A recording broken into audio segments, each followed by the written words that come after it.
सुप्रभात।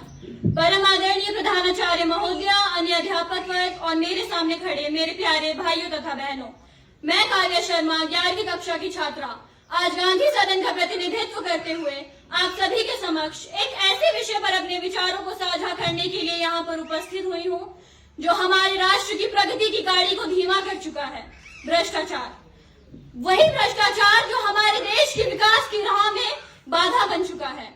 मैं आशा करती हूँ कि आप सभी मेरे विचारों को ध्यानपूर्वक सुनेंगे व मुझसे हुई गलतियों को भी क्षमा करेंगे। भ्रष्टाचार है क्या? भ्रष्टाचार एक ऐसी प्रवृत्ति है जिसमें एक व्यक्ति अपने अवसर, अपने स्थान, अपने पद और अपने अधिकारों का इस्तेमाल समाज के हित के लिए नहीं बल्कि अपने निजी स्वार्थों के लिए करता है या अपने मित्रों या अपने सगे संबंधियों के लाभ के लिए करता है। भ्रष्टाचार एक ऐसी बीमारी है जो हमारे समाज को, हमारे शासन को और आम आदमी को खोखला कर चुकी है।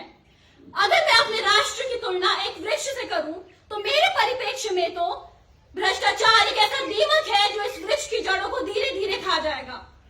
भ्रष्टाचार एक ऐसी बीमारी है जिसमें समाज में गरीब व्यक्ति और गरीब होता जा रहा है और अमीर व्यक्ति और अमीर होता जा रहा है। भ्रष्टाचार के कई पहलू है, वो भाई भतीजवाद हो सकता है, रिश्वतखोरी, गमन, पक्षपात और गैर कानूनी लाभ भी।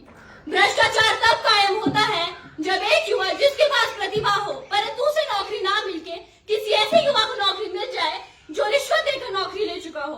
क्या उसके मन में ये नहीं आएगा कि उसकी प्रतिभा व्यर्थ हो चुकी है?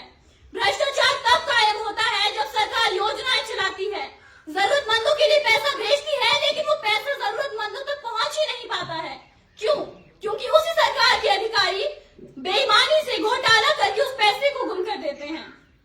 जरूरतमंदों के मन में नहीं आएगी क्या सरकार ने उनकी मदद नहीं की।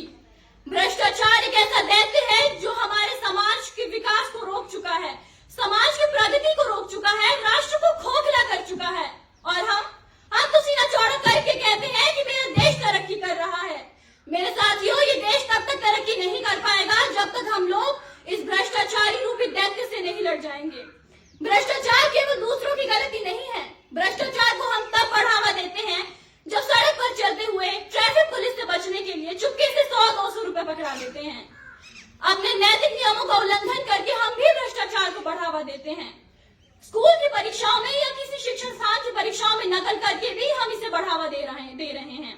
भ्रष्टाचार केवल सरकारी दफ्तरों तक ही सीमित नहीं रह चुका है, ये आज कई नए पहलुओं में हमारे चारों ओर उपस्थित है। हम सभी चाहते हैं कि हमारा राष्ट्र भारत एक ऐसा राष्ट्र बने जो कि अपने नैतिक नियमों से परिपूर्ण हो, जिसका विकास एक विकासशील देश बने। परंतु यह बदलाव कोई खुद में नहीं लाना चाहता है। सब मना करते हैं भ्रष्टाचार को, सब विरोध करते हैं इसका। लेकिन अगर इसी भ्रष्टाचार से किसी को नौकरी मिल जाए या किसी का अपना काम जल्दी हो जाए तो कोई इसे मना नहीं करेगा, सब भ्रष्टाचार को बढ़ावा देंगे।